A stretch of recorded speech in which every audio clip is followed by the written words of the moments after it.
Hello and welcome to Christ Lutheran Church's video looking at the 10th commandment. Commandments 9 and 10 look similar to one another.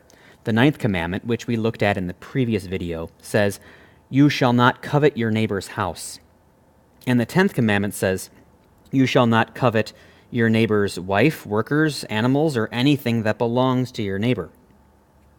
Last time we focused on this coveting, this desiring for what is not yours, and how evil and damaging that can be.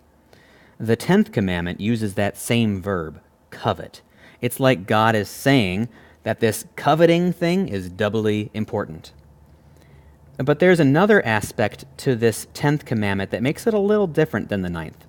Notice that in this 10th commandment, we are told not to covet those who might do good things for our neighbor, those who might serve our neighbor.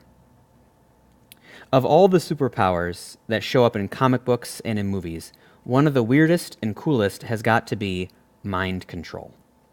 Imagine having the ability to control other people's minds, to get them to do what you want them to do.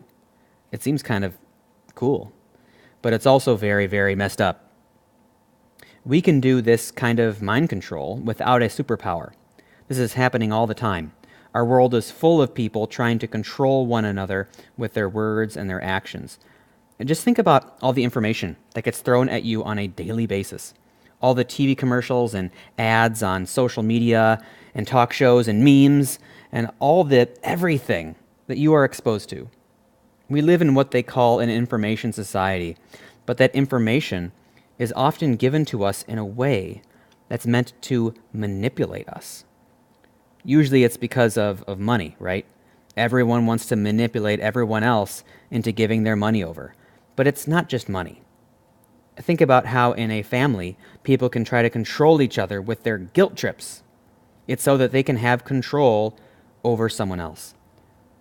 No wonder God gave the 10th commandment, so that we wouldn't try to pull people from giving the service to others that they should. Everyone already has enough things pulling them in every direction. We don't need to add to it by coveting the money and service they can provide for us. In this world full of manipulation and people trying to control each other, God wants us to follow a different path. Here's one way to put it from the Apostle Paul's letter to Timothy, chapter 2. "I urge then, first of all, that petitions, prayers, intercession, and thanksgiving be made for all people, for kings and all those in authority, that we may live peaceful and quiet lives in all godliness and holiness." Do you see what Paul is doing in these verses? First, he's saying that we should pray for other people, including those in power. But also, we should strive to live peaceful and quiet lives, not getting in other people's way, but letting them do the good work that God placed them in the world to do. You do your work, I do mine. People benefit, God is praised. But what will really help us to do this is to see ourselves as servants, not wanting other people to stop serving our neighbor and instead serve us. No, we should decide to be the servants, to do the work that is before us, to live our lives for the benefit of other people. You see, the commandments have come full circle. The first 3 commandments are about our relationship with God. The final 7 are about our relationships with others. And here at the end, we see that God has placed us all in situations in life where we can serve others. If only we would do it. The problem is, often we don't. And this leads to all sorts of questions and wonderments, but we are going to start finding the deeper answers we need very, very soon, because this was the final commandment. Here's your home activity.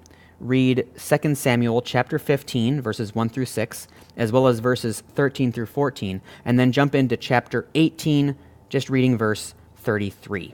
This is an account from the Bible involving King David. It also involves his son, whose name was Absalom. And after you read those verses, you answer this question. What was wrong about what Absalom did in these verses? God bless. See you next time.